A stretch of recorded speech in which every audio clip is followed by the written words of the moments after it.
Hello everyone and welcome to Redmen Radio, the Liverpool podcast from us, me, Paul Machin, and this week Ross Chanley of the Redmen TV.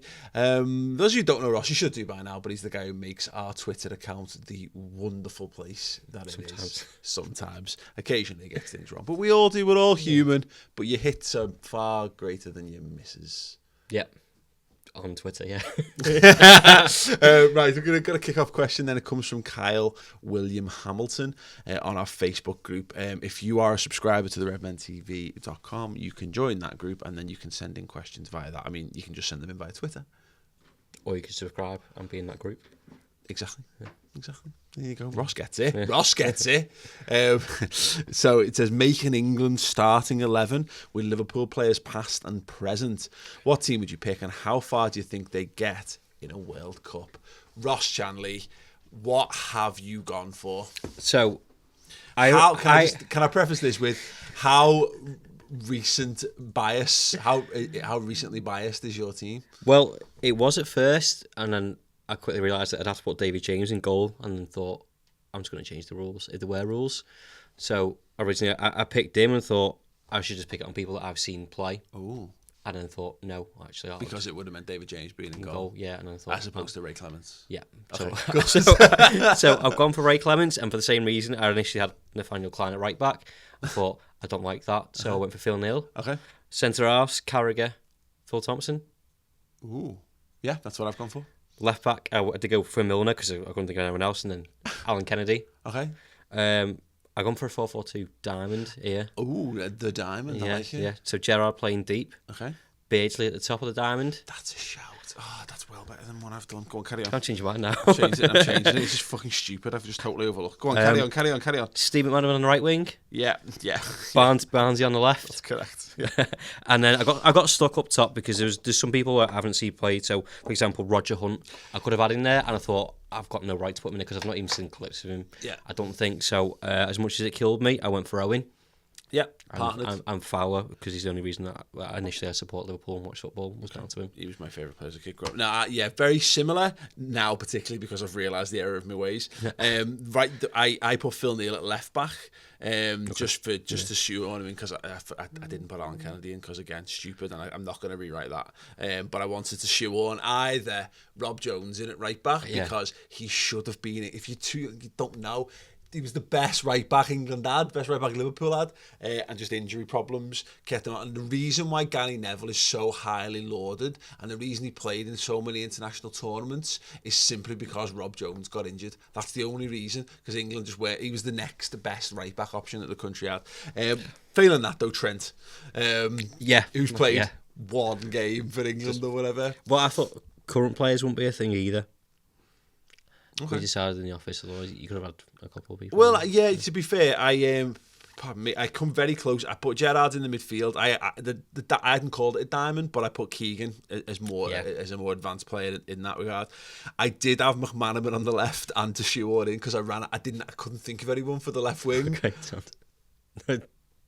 It's John Barnes. You've been singing World in Motion all I've week. I've been singing World in Motion. I have played World in Motion every single day, several times for the last week, and I completely forgot John Barnes. He's in now. I've rectified that, but it would have meant Sterling on the right wing in a 4-4-2. But then, and that's the problem is that's going to make me look stupid because everyone hates Raheem Sterling at the moment. I went for Owen and Heskey up front. Okay. Because I went for a team that functions, whereas Fowler and Owen could not play together. Fowler's just my favourite player of all time. I actually went for a manager as well because I thought that might be a thing. Ooh. So it was a toss-up between, obviously, Keegan, who's been England manager, and Roy Hodgson. So I went for Mike Bassett instead. Okay, solid. Because Ricky was in last week and thought, that'll be nice. Okay, cool. Well, let us know then if you're watching whose team do you think was the best, even though they're basically almost identical. Yeah. It's effectively who do you think was a better striking partnership of Owen and Heskey or Fowler and Owen.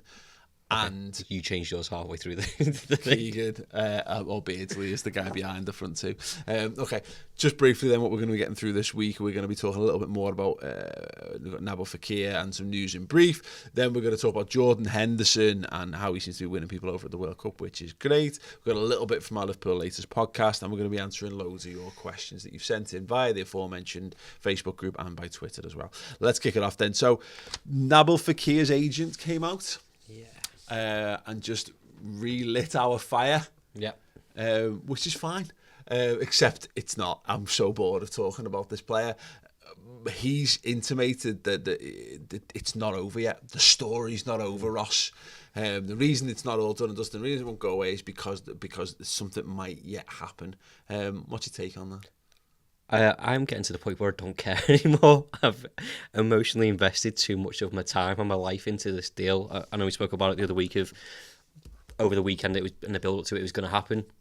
Refreshing Twitter every 5 minutes. Liverpool were tweeting on the hour, every hour, but nothing to do with Nabil Fekir.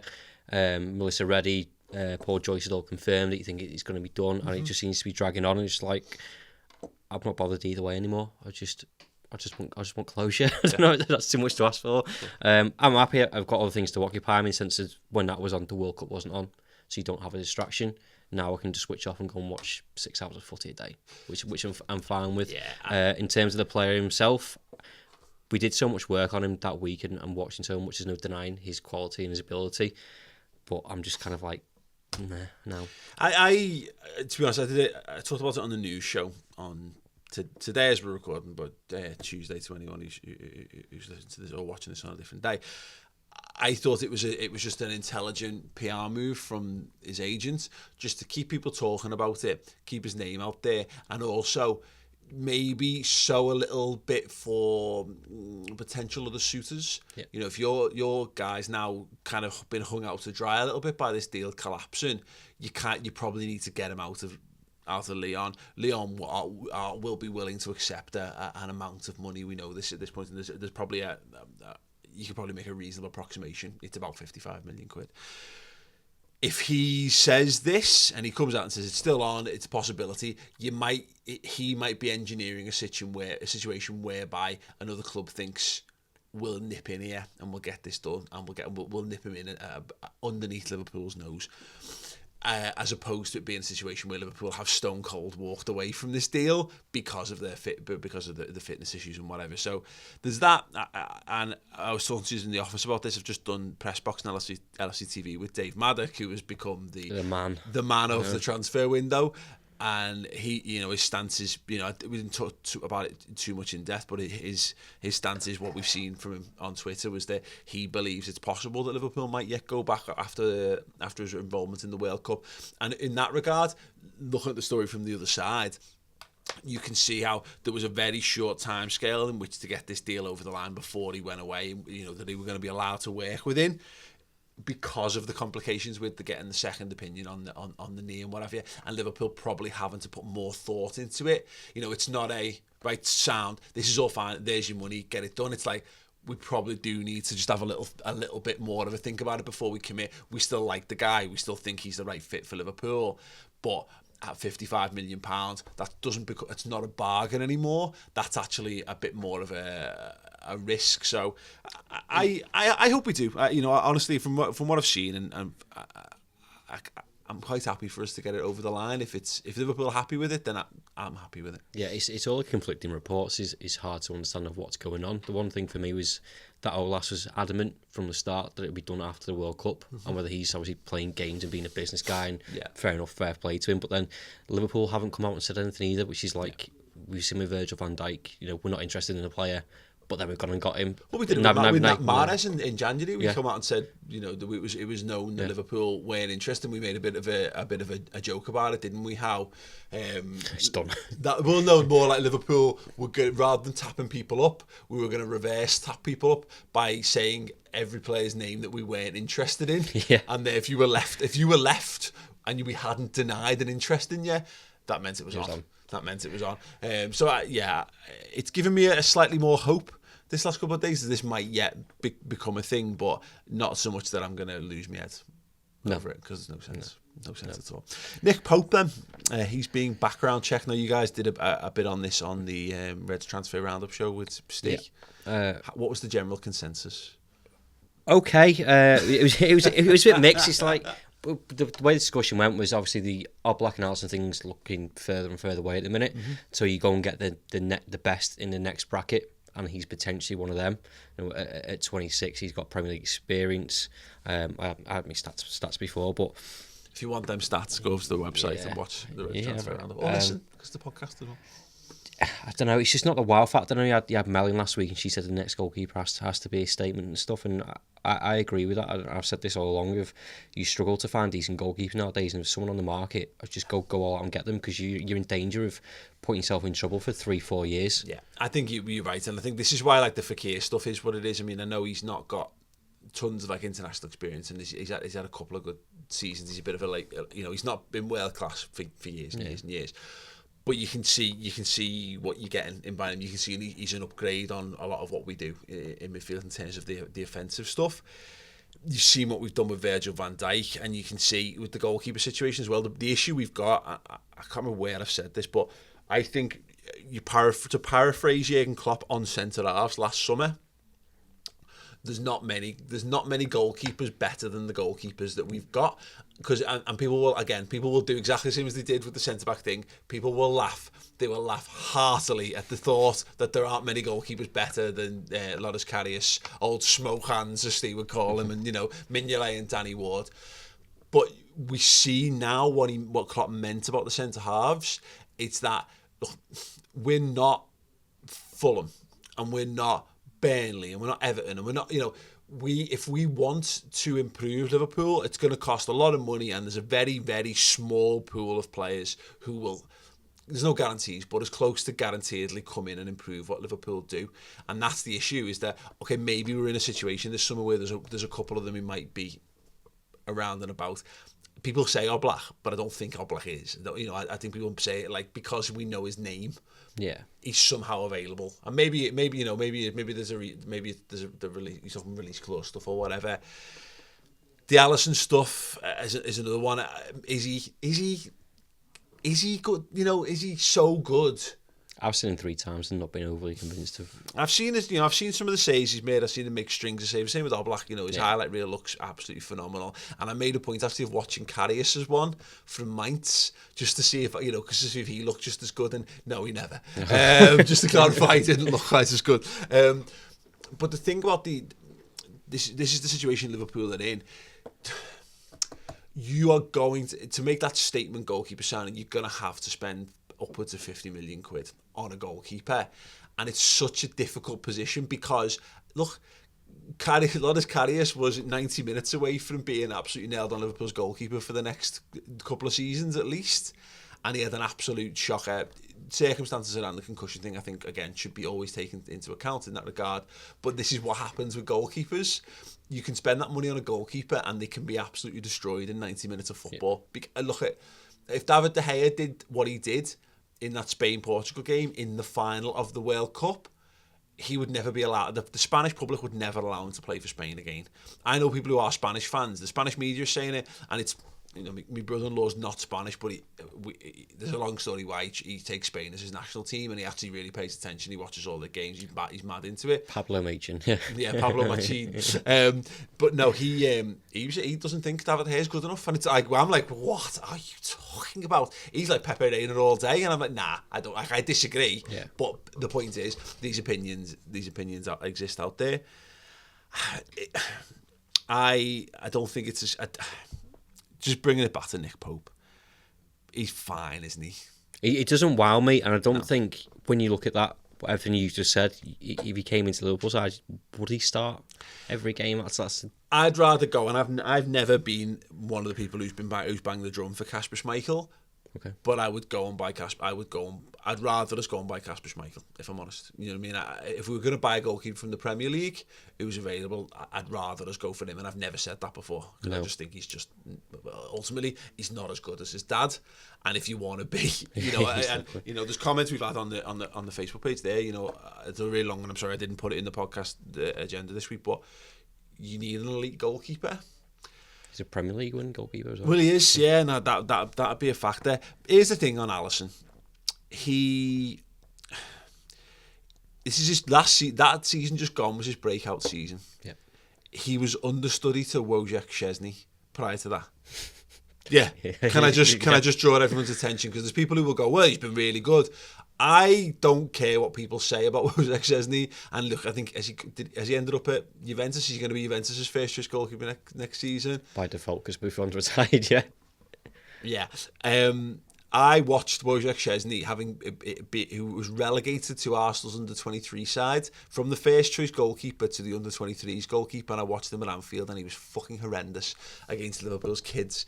And this is the guy who Alisson's unseated. He's had one amazing season, and it has been an amazing season, by the way. And obviously he's the Brazil national goalkeeper, which is a thing.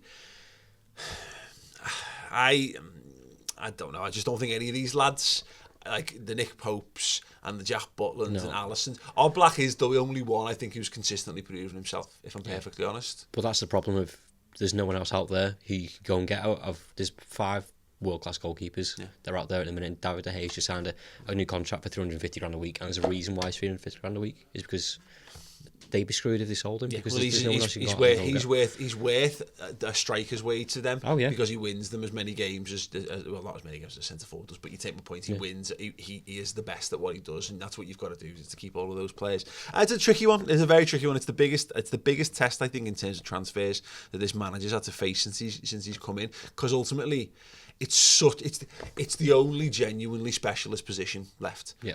Because you look at what our buying policy is, fluidity, and it's adaptability, and it's the ability to play in more than one position. Every single player in our team, with the exception of probably Andy Robertson and Dejan Lovren, but then I'll caveat Dejan Lovren with he can play both sides of the centre back pairing for the centre back, which is all right. Everyone else can play in more than one position. Goalkeepers are goalkeepers, and unfortunately, the way we play football, as I said, we're not a mid-table Premier League team where you just get in a lad who's dead agile and he's dead good at making saves. It was a noticeable difference once we got Karius properly embedded into the team and how we played with him and Virgil van Dijk, with a centre back and a goalkeeper pairing that understood our method of play. We were significantly better for having that. Because let's be honest, you could go out and buy Mignolet. You just keep Mignolet, or you go and buy for every goalkeeper you buy, you're just as likely to end up with another Simon Mignolet, and that's why it's so difficult. That's the problem as well. If Mignolet's going, what do you do with Karius then? Because the next person you bring in my mind, has to be better. But putting Karius onto the bench will just destroy him even more. And as Steve said a couple of times, of what you do with him now, because if his head goes, then a lot of this, I think, depends on how highly we rate Danny Ward and how highly we rate Kamil Grabara. And I don't think Grabara's going to come in, but I mean, do you think Danny Ward is good enough to compete with Karius? Because I've got no, if we think he's good, and I like Danny Ward from what I've seen of him, I've got no problem with us reversing the roles from last season. You start Karius, and you make Ward your Champions League goalkeeper or whatever, and then you see who's the best fit for how you play as the season progresses. And if Karius rediscovers his best form or gets better, then fine. It's not cost you anything. No, but Danny Ward would have played more than one game last season if he thought anything of him. That's my only concern. Yeah, and that is it. That's been. I agree in that. That's been my logic on it too. If I'm perfectly honest. But just for me, from what I've seen of both, rather than spend £20 million on Nick Pope, who has had a good season to be sure, but you know, Danny Ward had a good season the season before, albeit not at Premier League level. This is the first transfer window where I've just kind of been like, go and get who you want, because there's transfers such as Andy Robertson, where we all questioned it, and you kind of go, actually, you can make something from nothing. I know he's not nothing, but they've seen something in him to go, actually, you'll fit what we do. And if whoever it is, even if it's Nick Pope, then I'm kind of all right with it.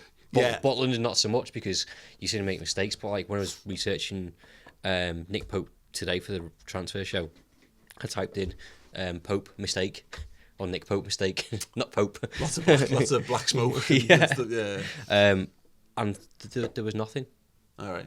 So I was looking for a weakness. Not just like no child molestation scandals instead. Like the delete history. But I'm sure he has done like throughout his career. The other thing that concerned me with him was he's been on 7 loans. Yeah, and it's like why has no one picked up on him sooner than that? Is it because he's 26? Well, this is the thing. It's later for a goalkeeper. I understand that. It happens, doesn't it? And you know, with sometimes people don't get a chance because they don't get a chance, and sometimes people get a chance and it's all they needed to kick on. Particularly, that's the other thing with the goalkeeper situation. You can't prove yourself good enough as a goalkeeper unless you're playing footy. Yeah, and that's maybe where Danny Ward's fallen down as well. Is that there's just, you know, we had Mignolet. We owed it to Simon. Maybe there's a degree to which we owed it to Simon Mignolet because, you know, he didn't spit the dummy out and he worked hard, and maybe that was to keep him. We couldn't afford to have a Simon Mignolet go from being our first choice goalkeeper to playing the under-23s. Yeah, because Karius got injured for something you're relying on. Exactly. Exactly. So well, it's a tricky one. I'd be interested to see how it develops as we move on. Just for the last thing of news in brief, it's been reported that Daniel Sturridge's asking price is being set at around 15 million quid. You know, it was 30 probably in January. I would be laughing my tits off if Liverpool got 15 million quid for Daniel Sturridge. Yep, as would I. I love Daniel Sturridge, but he doesn't fit our system. Everyone knows his injury record is terrible. He went out on West Brom to go and prove himself and try and get an England squad. Didn't work out very well for him, which is why his asking price has been slashed in half by the look of it. I wish him all the best for the future, but you can't see a future for him at Liverpool Football Club at all. It's a damn shame because he's so talented. Yeah. He's such a talented footballer, and he needs to go to a football club that totally understands his physical needs. And West Brom was a fucking stupid decision. Stupid. Just ridiculous. He's got family around that area, though, hasn't he? I know. Look, he is a brummie, isn't he? You know, by all accounts, you know, and so I get it. But in terms of like you consider that so many of his injury problems were exacerbated under Roy Hodgson at England. Yeah, you know, you go into another one of those type of managers, whether it was, you know, briefly Tony Pulis, and then obviously, you know, not Tony Pulis, sorry, Alan Pardew, and beyond. He needs to go somewhere who's just going to respect the fact that you can't really train. But if you can get him on the pitch for 30 games a season, he'll probably score you 10 goals.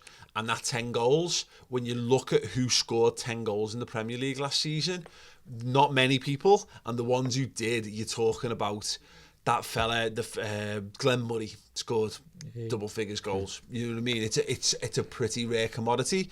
So, you know, there should be takers. There'll be someone willing to take a punt on Sturridge, I hope. But hopefully, for his sake, I hope he gets the good move and gets a. He's going to America, isn't he?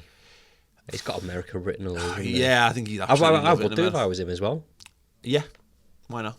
Well, if you're gonna be injured and not play, be in America, you might as well be in Miami. That's all I'm saying. Yeah.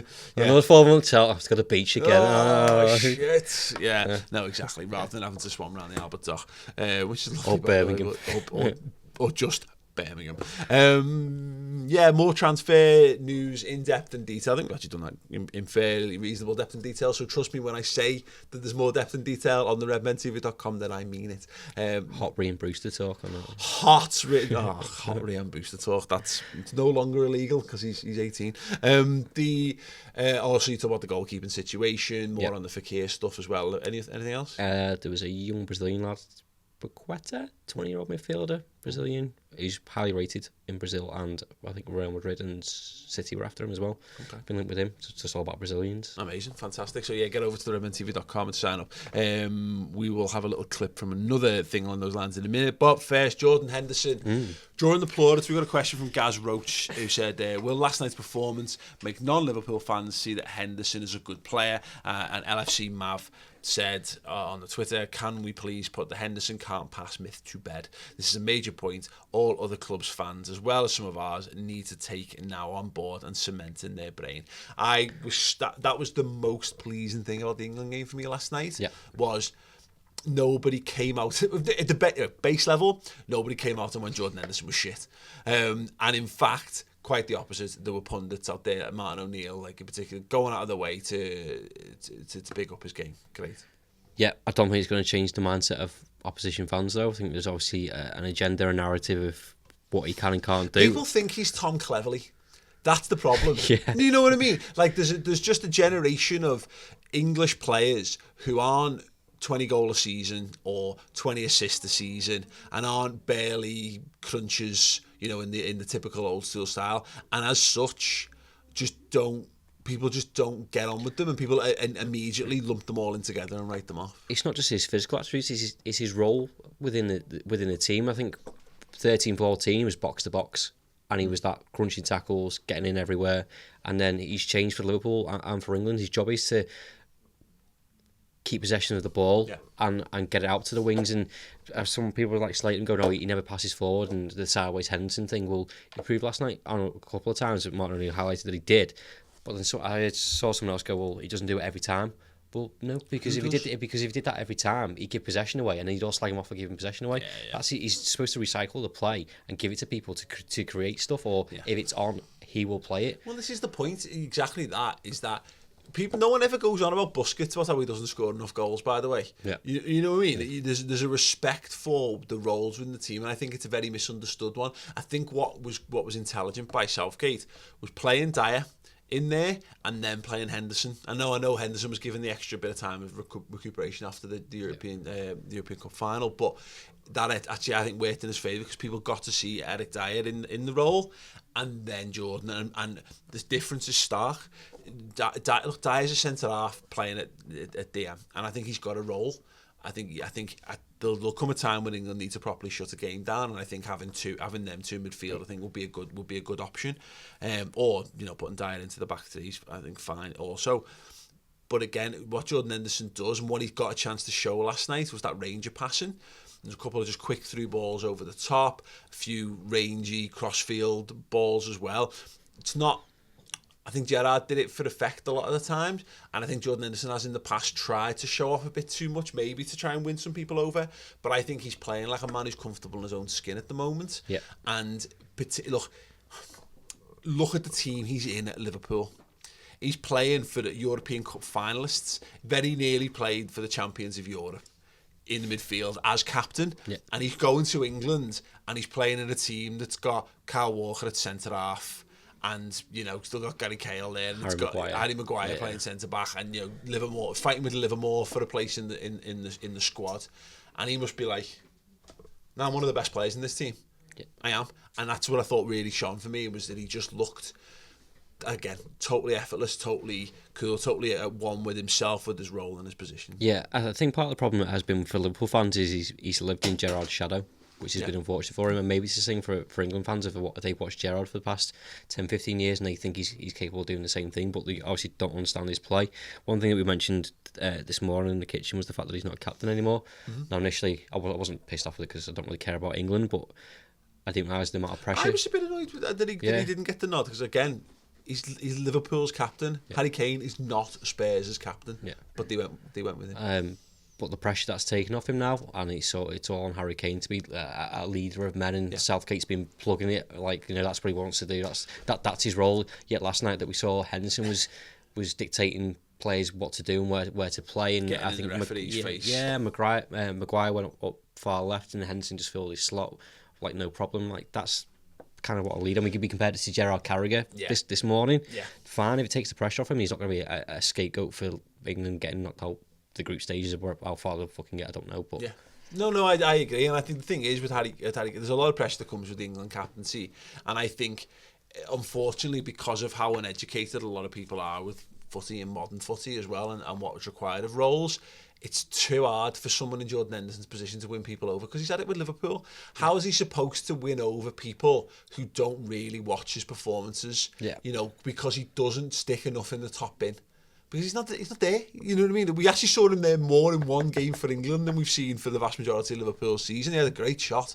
It was pretty. It was pretty. It's how I got excited yesterday. Well, yeah.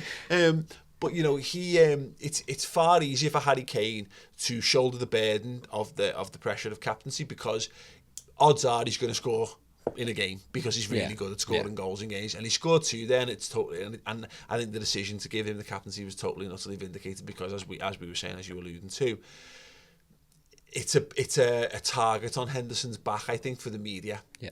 Because people will look at it and go, well, what's he doing? Well, people will start to question his all-round contribution when he's got the captain's armband, whereas you cannot question Harry Kane with the captain's armband when he scores a goal. Yeah.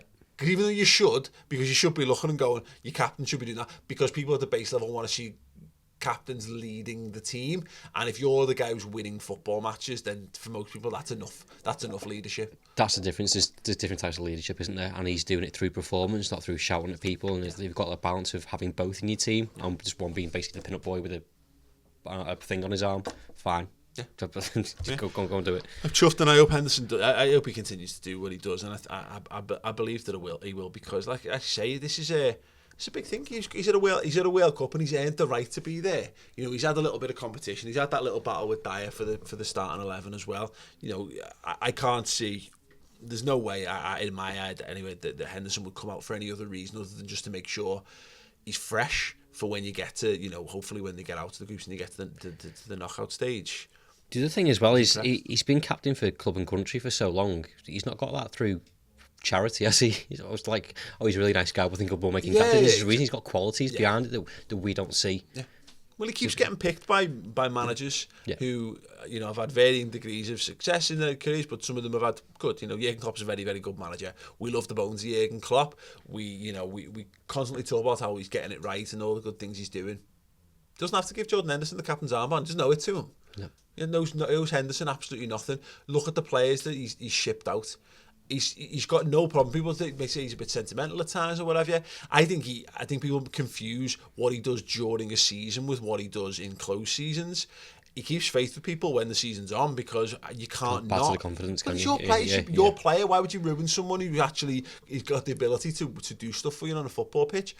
But I don't think he holds sentiment when it comes to the transfer market. If he thinks he can upgrade, he'll go out and upgrade. There's players that we've liked. There's players who could have like let's use Joe Allen as an example of this. Joe Allen is a perfectly fine Premier League level midfielder, and Joe Allen would have had, we could have done with Joe Allen in the last 10 games of this season. Now I know we're a couple of years removed from leaving, but he could have done a job for us over the years. But he's just. He doesn't care. He'll find people who fit, and at the moment it looks like he thinks Henderson fits. Attitude's a massive thing for him as well. Yeah. We've seen people that have been of good quality, and if your head's not in it, Emre Can, prime example, or Coutinho, like if you're not willing to be part of what we do and have the right mental attitude for what this club wants, don't care how good you are or what your price is. See you later. Yeah, we're not. Look at Paul Pogba. Right, and the different players. I know they both play in midfield and what have you. And look, I think people over-egg the pudding of he's crap or whatever. Paul Pogba's not crap, and he in his performances have been absolutely fine by and large in terms of goals and assist return and what have you. But that he's playing in a team that's got loads of really big individuals, and he is a really big individual.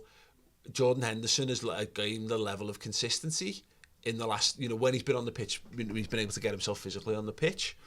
Nobody ever complains about Jordan Henderson's attitude.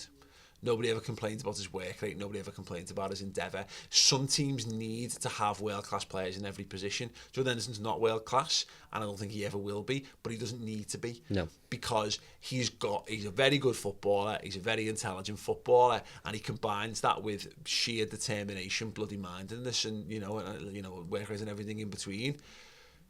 He serves a purpose for what we do, and he does it very well, and he seems to be doing it for England, so again, long may that continue. That everything you just said is summed up for me, the fact that when he got sent off against City in 13-14, obviously everyone knows what happened afterwards, but I still hold that in high regard as part of the reason why we missed out on that title, because we missed him so much for 3 games for all the qualities you've just said. It's just one of them things. If we'd signed him from Croatia, or if it was Czech, or he was Belgian, or he was whatever, we would give him loads more time. I've said this on this podcast before. We just don't like English lads. No. We just don't. No. We like Scouse lads, and we like foreign lads. And so, sometimes we hate all of the above, but, English lads, I think, have the hardest time trying to win Liverpool fans over, because they just do. It's not glamorous. There's nothing exciting about signing an industrious midfielder from Sunderland. There's just not. There's just nothing that gets the blood racing about that. Whereas we all creamed our pants over Roberto Firmino, even though none of us had seen anything that he'd ever done. Yeah. But he was just this lad who he was a Brazilian He could do forward. tricks. Exactly. So then that's the thing. It's why like Adam Lallana's still not won loads of people over, whereas he's a tremendous footballer. It just is what it is. And I think for non-Liverpool fans and England fans, I think they need to like listen to each other in terms of, we watch Henderson on a regular basis. I think we know more about that. Yeah. I was talking to Baz the other day and I was slagging off Jordan Pickford, and he's actually, no, I watch him week in, week out, and I kind of thought, well, yeah, if you know more than me, it's like, who might say? Yeah, Still think he's shit though. The problem is the banter spills over into stupidity, and it's very easy just to be bloody minded and just totally write it off, because who cares? Here's the thing: people do it of their own players in their own clubs. Like my uncle's great for this. Just hates everyone until they actually totally and utterly unequivocally prove themselves to be brilliant. Yeah. And then he just gets to enjoy them being brilliant. Reverse psychology. Yeah, but odds are, if you just say someone's crap, you're going to be proven right, because it's a very, very small percentage of footballers who actually make it to the genuinely elite level. So if you just say everyone's crap, you're probably going to look like loads about footy eventually. That's the one thing about this, and I hope this is why England is set up a bit differently. And I'm also glad there's not, like, Lallana's not there and Milner's not there and Oxlade-Chamberlain's not there to some extent, because it's just more pressure. Yeah. The media will, they're being fine so far, but they will look to tear people down, and all it's going to take is Jordan Henderson missing a penalty for England. Yeah. No one will look at, like, it takes massive bollocks to step up and take a penalty. You'd only ever get remembered as the lad who missed a penalty, and I hope that, I think he will have the bollocks to take one at some point. I hope he does, and I hope he fucking smashes it in and does his scream, celebration, slide, shirt rip, all that kind of stuff, and everyone gets to love him as much as I do. I bet mainstream media were dying in the last 10 minutes of that Tunisia game last night, waiting just to go, oh, he's been shit, he's not done this, he's not done that, and this guy, well, this is it. There's plenty of players who underperformed in that game, and they don't need to be talked about so much, because it's not important, because England showed what they can do in an offensive sense, and they won the game. Yeah. Despite some trying circumstances. Sound. Yeah, but continue on them, Vades, and they'll be all right. Before we crack on, we're going to be taking a load of your questions before we wrap up. But we did the Liverpool latest podcast on Monday, talked a bit about Ryan Brewster and some transfer stuff as well. It's exclusive for people who subscribe on the redmentv.com. Here's a little clip. The process for the VAR I thought was fine. I've seen people going, well, if they're going to use it, why don't they stop it? No, they're doing it right. Yeah. Let the game play. Better, let the video referees watch something, and if they see something that's worthy of it, you contact the referee, and he goes, right, now I'm going to stop the game, because if you end up with the debacle that was Liverpool versus West Brom, where you're stopping it. If every time someone goes, check a VAR, okay, I'll check, stop, it makes it two-stop start. It's definitely better than that. Exactly. So, but the problem remain for me is that two things: what the referee was then shown, but also I put a tweet out saying, "You've seen it all back. You've seen the VAR." I'm paraphrasing, but do you think it was a penalty? And there's massive discussion. It was 50-50. Yeah. It was 50-50 yes and 50-50 no. I was like a couple of thousand votes or something. How is that? Yeah. It's not clarified anything. All you've done is make the wrong decision in a different way. Yeah. Because honestly, like I say, I was saying this to Ben before, if the referee just plays on, which he has done, he's played on, and the players move down the field, you don't bat an eyelid, because every one of us, I think, in normal time went, good tackle. Yeah. The commentators all said good tackle. We all thought we were all happy for the play to move on. I think it maybe gets looked at half-time analysis, but I don't think people really go. And then what they do in half-time analysis, they go maybe, they find the angle where he touches it, and they go, oh no, not a pen, and that's a talking point, and it's done. Yeah, as I've mentioned, and as I will continue to mention, because it's worth mentioning, the redmentv.com. The people who subscribe to that website make everything possible. We do some great stuff on there. We've got a podcast coming up this week with Neil Jones, formerly of The Echo, now of Goal.com. Podcast with Leanne Prescott as well. We had an exclusive with Dave Maddock the other week. Melissa Reddy was in last week. That actually held itself really well, because we did a lot about the role of journalists in new media and how you report around transfers and embargoes and stuff. So it's not actually totally specific to players and news that's dated.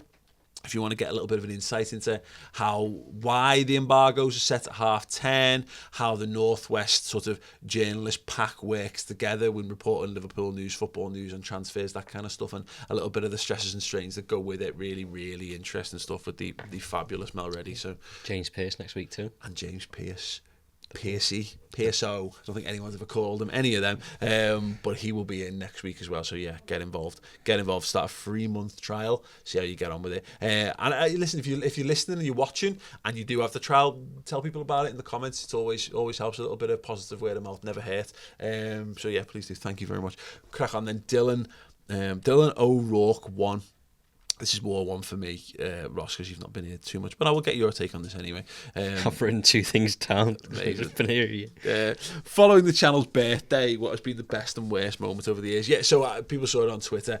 It's been 8 years since we uploaded our first new video to YouTube. So we did a pilot of what it was just called the Redmen at the time for LFC TV back in summer of 2009. It didn't get picked up. It sat around for a while. I chopped it all up because some of it was horrendous. It had like the guy who edited it for me put a load of like canned laughter in, and it was the worst. So I had to cut around all that. But I put they're all up there, by the way. If you've never seen them, watch. They are terrible. Gary Neville balloon one. Gary Neville balloon, Lart attack. Yeah, I forgot all about that. Yeah, there's some really. The channel was very different in the early days. I miss that old channel. I miss us being able to just sit around and jump around and dive around and do funny sketches and stuff. But here we are. Yeah, so we started doing new videos around the South Africa World Cup 2010, and yeah, it's great, and always one of those things that people should remember. If they really like doing stuff, they should just push on and try it, no matter how stupid an idea it seems at times. But yeah, best and worst moments. It's funny that my favourite expression of the season has been recency bias, and it's easy to remember the cool stuff, and we've had so much good stuff happen in the last sort of 12 months that it's very hard for me I've worked on this a long bloody time. The Dizzy Pen stuff with Coutinho and Sterling was always a highlight, but honestly, Jurgen Klopp telling me that he watches what we do, I still haven't gotten over that. No. So that's one of my highlights. Go on, Ross. You've been with us a year, and I think Well, for sure, I've been given an opportunity and getting a job here, Paul. Sure. Bit of brown nosing. The Live Sky Sports stuff. Like, I was just mugging off Gary Neville constantly. Yeah. Which was one of my favourite things. Yeah, so those who don't know, we got invited to do a Man United preview with full-time Devils at Anfield with Neville and Carragher, and we just, across the board, destroyed Gary Neville on live TV. It was great. Yeah, it took it in turns. It was good. And the second one was when we went to Liverpool for the Christmas stuff, just to go and take some photos of merch, and he gave us fucking Christmas dinner. Give us that was on a Monday afternoon. Got a little chat with Daniel Sturridge, a bit of eggnog. That was it was nice. Yeah, there's some random stuff. I remember someone putting a post on a forum about 7 or 8 years ago, maybe, of saying, have you seen this thing? This thing called the Redmen. They've not been going long, and they're already getting interviews with Gerrard and Carragher. We're going to start our own one, and it's going to be bigger, and it's going to be better. And so some of the person who showed me the post, I just said to them, fair fucks to you. Go ahead. Go ahead, knock yourselves out, because like I remember we got that Gerrard and Carragher interviews through Didier Mann's book launch. That was the first time we had Didier Mann come in our house, come in the back room of my house in one of the original studios. We fucking grafted our bollocks off, and they were the very small highlights, and it still is like that. It's still largely it's us here on the couches talking about the Reds. Every now and again, someone dangles a little carrot or something cool, and I always say, just be nice to people and work hard, and things hopefully start to tend to work in your favour. But playing Pro Evo with Gini Wijnaldum was pretty cool. I enjoyed that, and to be fair, Loris Karius last season, even though he got himself chipped because he brought himself out, Ancho Gomez, well, and Firmino, Divock. Oh, Divock, well. Yeah. There's been a few. It's been good. It's been a very good time had by all so far. If you've been subscribed to the channel for a while now, let us know some of your highlights and your best moments in the comments below. You should be able to stick links in. If you can stick links in as well for people, by all means do. If you want to go back and laugh at some of the early stuff as well, some of the stuff that we thought was amazing at the time. We just used to think, if you put a good quality camera in front of you, you're just fine. Not thinking about sound quality or lighting or some horrendous. But look at it now. If you think it looks shit now, look how terrible it was. Then come back to this. Realize how good it is now. Exactly, that's what I mean. Get some perspective. And yeah, again, thanks very much for everyone who's helped us along the way. But yeah, been a wicked ride and not over yet. Joe T. Pridgeon, favourite away kit. First and foremost, what I've got two. So 96-97, the cream one.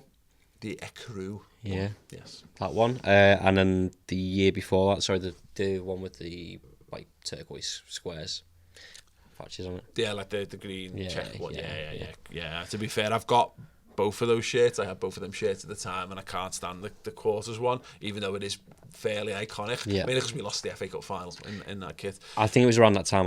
That's when I started getting into football. Was 96, 97. It's like the kind of the first ones I can remember. The two for me, because you actually just reminded me of it. I've got it outside there. 93, 94 away. So it's white with green arms and the black 3 stripes on the side. Pure vintage Fowler for me. I think we played Crystal Palace first game of the season and beat them like 4 or 5-0 or whatever at Selhurst Park. First ever away game as well. Love that kit. Other than that, all the grey away kits. So 88, 89, 90 and then 08, 09. When we brought that 08-09 kit out, and it was a throwback to my, because that was like my first season as a Liverpool fan, 89.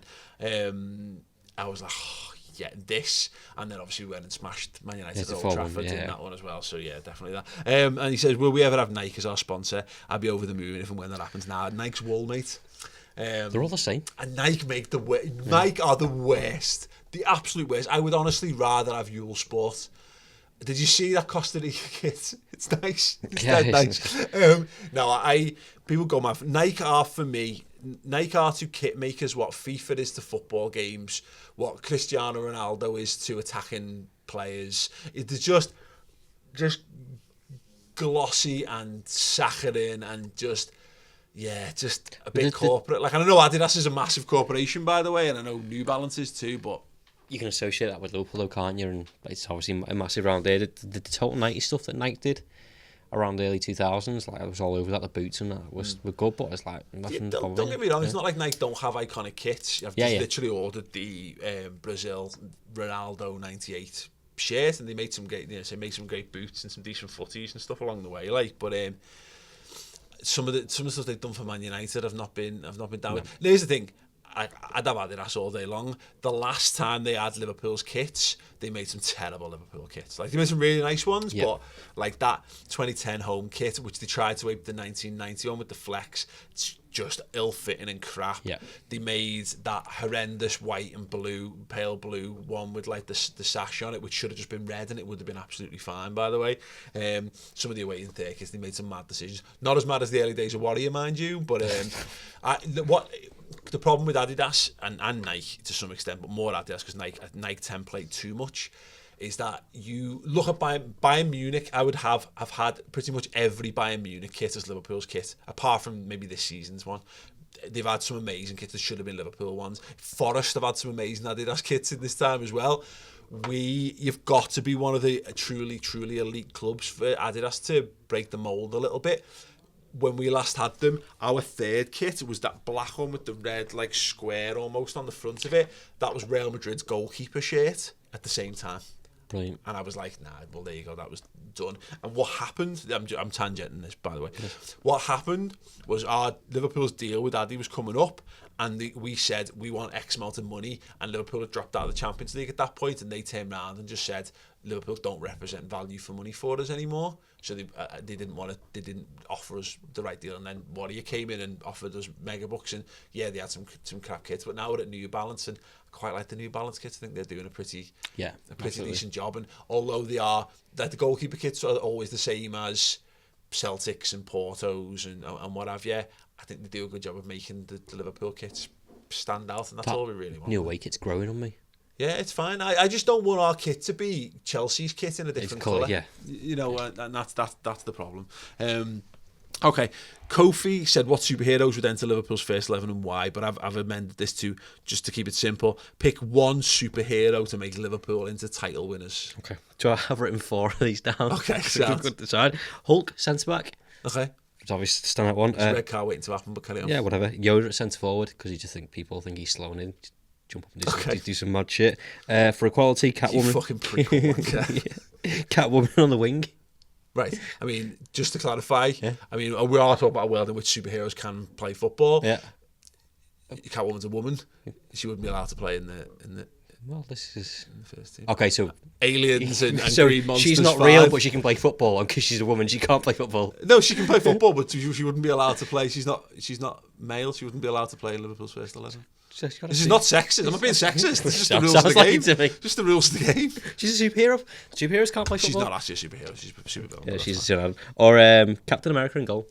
Just because of shield and stuff like. I mean, again, Bring your shield. bring a shield. You're hitting upon the right idea, but the correct answer is Spider-Man in goal. Yeah. There would be no better goalkeeper superhero than Spider-Man. Agility and things stick to his hands. Yeah. And if he's going to miss anything, webs. Yeah. And he can deal with concussion as well. He just take a beating and comes back stronger. Yeah, that's fine.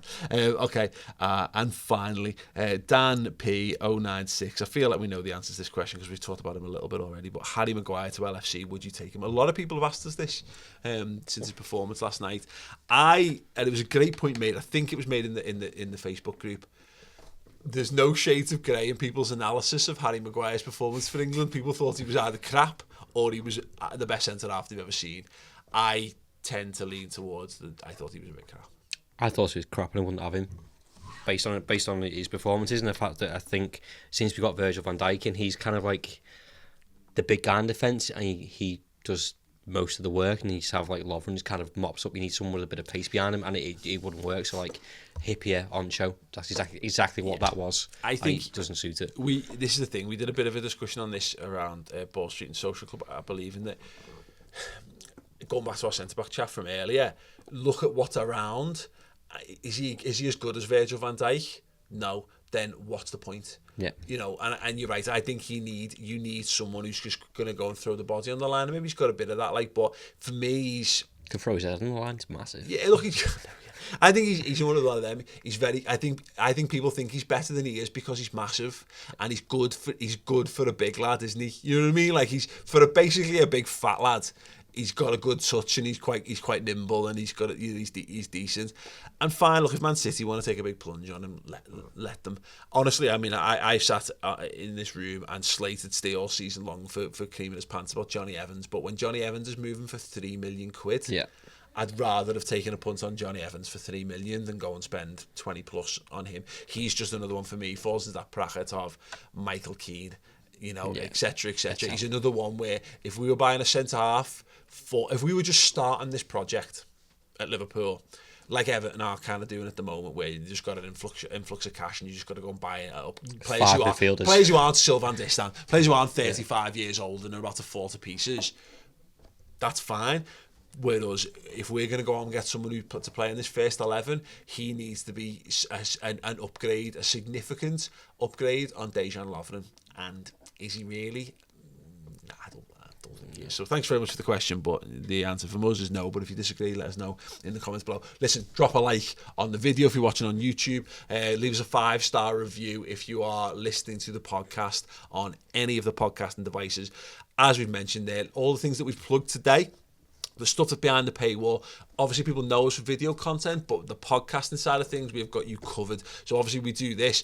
Every single thing that we do in a podcast form, so you can integrate it into your native app. So if you've got Podcast Addict and what have you, go in there, put your feed in there, put your login details, and then you can listen to all of our exclusive subscriber content on your mobile, on the go, download it and get involved. So listen, there's no more of this worrying about your bandwidth costs. There's no, if you don't want to look at our faces, you simply don't have to. You can just listen to our dulcet tones. Thank you very much for watching and listening this week. Walk on.